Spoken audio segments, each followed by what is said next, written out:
Assalamualaikum warahmatullahi wabarakatuh. Kang Bro, Cak IWB kali ini pada video saat ini, sekarang ini IWB akan membahas mengenai sedikit tentang prediksi MotoGP dan apa aja strategi yang dilakukan oleh para pembalap untuk menyambut balap Qatar kedua ini. Ini akan menarik karena kita akan mencoba untuk menganalisa kekuatan dari masing-masing tim, mana kira-kira yang berpotensi menang dan kira-kira seperti apa para pembalap nanti akan melakukan tugasnya supaya dari awal hingga akhir bisa juara.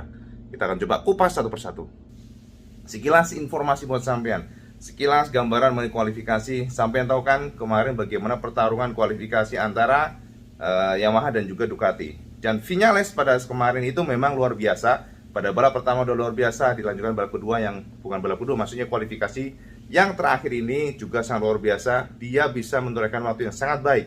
Namun pada final lap ternyata seorang Jorge Martin ya, George Martin atau Jorge ya, kita nyebutnya Jorge Martin kan seorang Spanyol nih.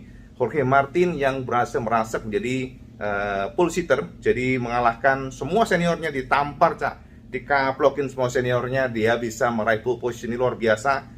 Dan pastinya tidak mudah sekali lagi, karena memang kalau kita melihat dari masa lalu, Jorge Martin ini seorang yang expert di time attacking. Jadi memang dari Moto3 dulu aja udah jago dia, memang kalau mengenai time attacking jago. Tapi untuk race belum tentu, kita akan lihat nanti. Kemudian yang kedua, kita juga lihat Johan Zarco. Johan Zarco saat ini bisa lebih wise. IWB perhatikan doi lebih lebih sabar, nggak seruntulan, nggak pecicilan. Karena masa lalu saya tahu kan kok kejucak nyekelingin kita. Sama tahu kan masa lalu si Zarco ini rada pecicilan, jadi rada miss daripada controlling emosinya, terlalu serada seruntulan. Tapi untuk yang race kemarin, IWB katakan Johan Zarco lebih hati-hati, dia lebih bijak, dan dia paham sepertinya bahwa ini masih the first race, jadi the beginning of the race. Jadi dia bisa mengontrol emosi dengan cukup baik, dan alhasil doi juga bisa merasuk masuk ke podium. Ini luar biasa, walaupun kita katakan bahwa kecerobohan dari Joan Mir sedikit aja melebar itu, dan ditambah juga memang top speednya kalah Cak. Sekarang pertanyaan sampean, piye prediksi Cak IWB dan bagaimana strategi masing-masing tim? Oke Cak, jadi yang jelas dari sisi Viñales mengatakan bahwa dia akan tetap melakukan strategi seperti sebelumnya, yakni dia akan melihat, dia akan mencoba untuk bisa kita katakan mengukur seperti apa lawan. Karena saat ini Cak, track yang kedua ya, jadi Qatar kedua ini cukup tricky.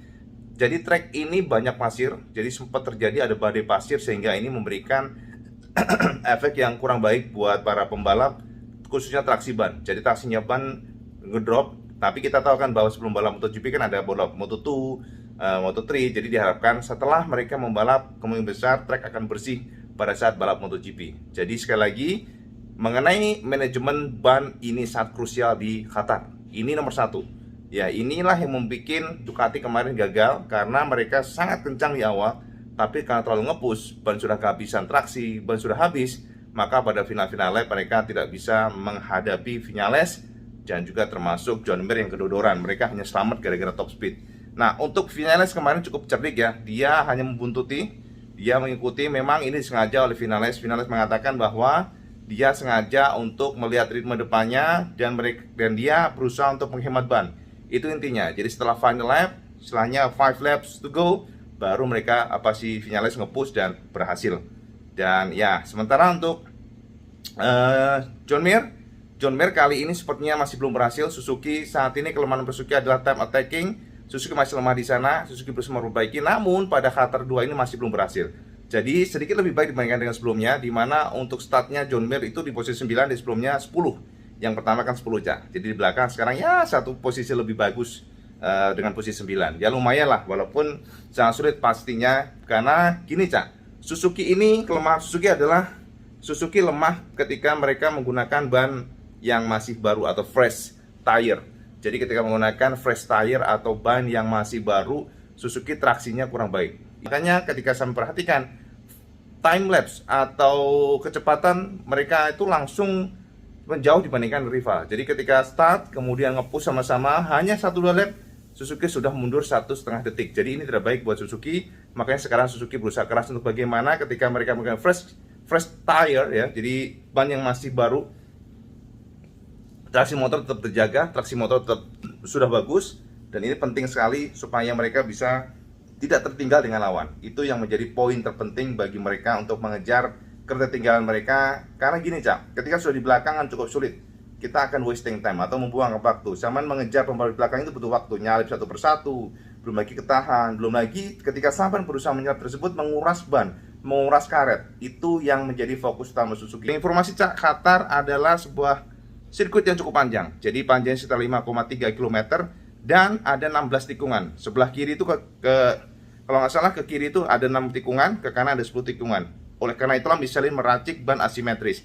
Saya mesti bertanya, Cak EWB maksudnya asimetris ban iki piye? Nah, gini Cak, asimetris itu sesuai dengan namanya adalah asimetris. Antara ban kiri, antara kompon kiri atau karet kiri sama kanan itu beda.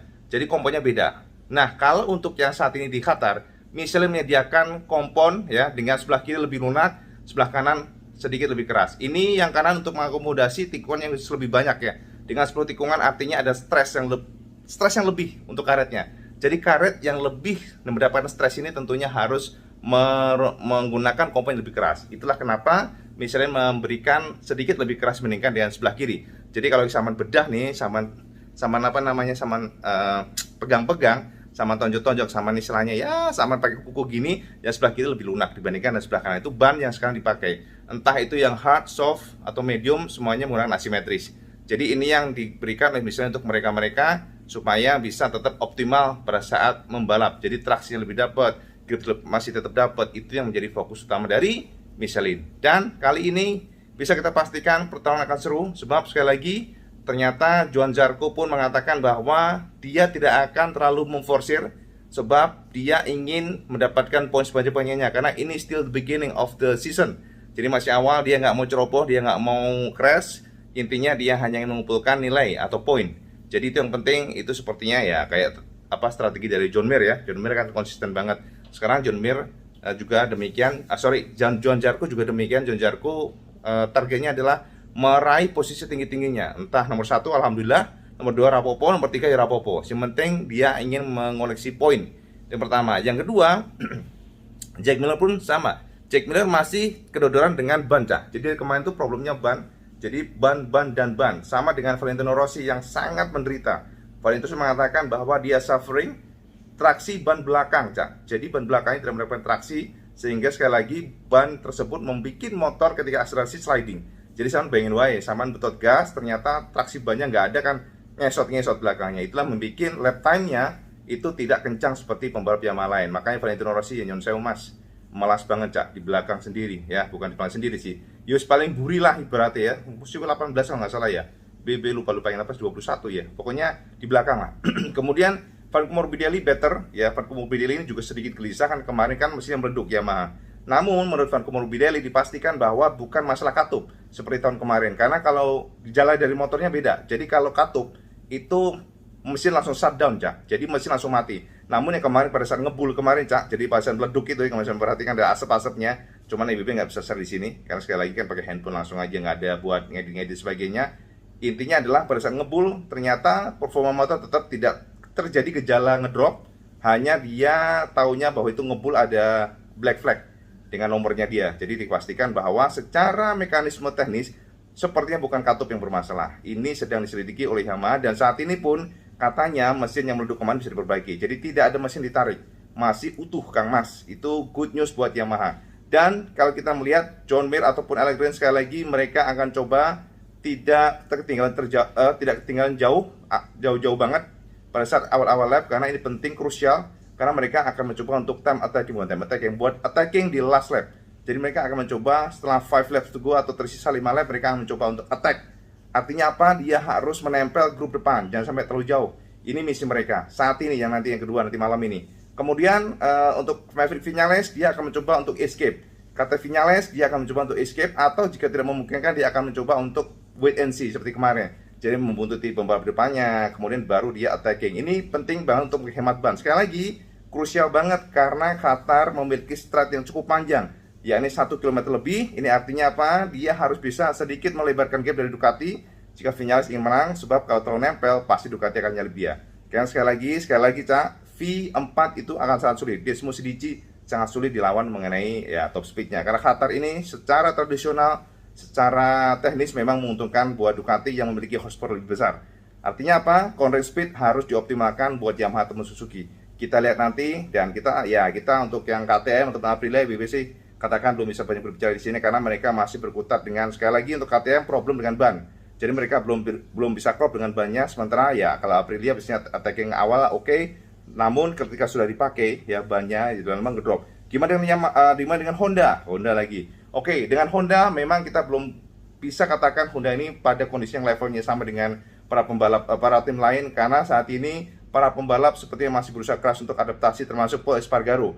Pol Espargaro mengatakan belum mendapatkan feel yang confidence untuk RC213V ini, jadi masih adaptasi. Sekali lagi, walaupun kita katakan bahwa untuk balap kemarin cukup baik ya, dengan posisi 8 cukup baik. Karena dengan posisi 8 ternyata dia hanya beda 5,2 detik dibandingkan Vinales yang pemenang. Itu ya kalau nggak salah ya. Jadi 5 sekian detik lah. Artinya apa? Dan sebelumnya sempat ngedrop di belakang namun bisa mendekat, ini artinya lebih bagus. Sudah bagus buat Pol Espargaro, cuman untuk kelemahan dari Honda adalah ketika tangki bahan bakarnya masih penuh ya, itu motor agak sulit kendalikan khususnya pada sisi braking. Jadi tidak terlalu confidence, takutnya crash. Itu menjadi PR untuk para pembalap Honda. Jadi ngono wae sekelas Kang Mas.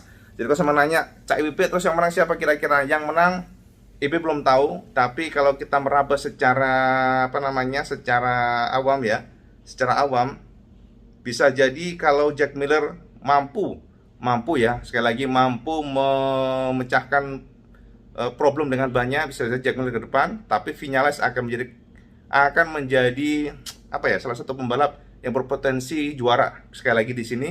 Namun ingat, John Mir juga memiliki potensi, karena John Mir dia sudah tahu kondisinya, dan kata dari John Mir, dia akan mencoba untuk tidak ketinggalan jauh ketika pada saat race nanti di Qatar kedua ini. Sebab sekali lagi krusial untuk Suzuki guna melakukan attacking pada last lap. Jadi ngono Cak yo, informasi sih. Sekilas review IWB berdasarkan referensi beberapa informasi yang masuk ke event benaran, dan kita akan lihat nanti. Jangan lupa nanti balap Qatar kedua ya. Menurut Kang Mas, sekali lagi mohon maaf kalau video tinggal asal jadi, karena saat ini masih di kampung halaman, agak sulit untuk melakukan ya editing video ataupun ngepost video karena sinyal, dan tapi ya akan coba terus untuk melakukan updating mengenai video-video yang benaran. Oke Kang Mas, jadi ngono wae, matur nuwun sekali lagi sama melihat, sampai ini ngomongnya susah. Matur nuwun sekali sama terus support benaran, dan sekali lagi kalau sama suka video sama like, share, dan subscribe, dan jangan lupa juga sampean sholat mematukan yang paling penting. Assalamualaikum warahmatullahi wabarakatuh. Salam Iskandos.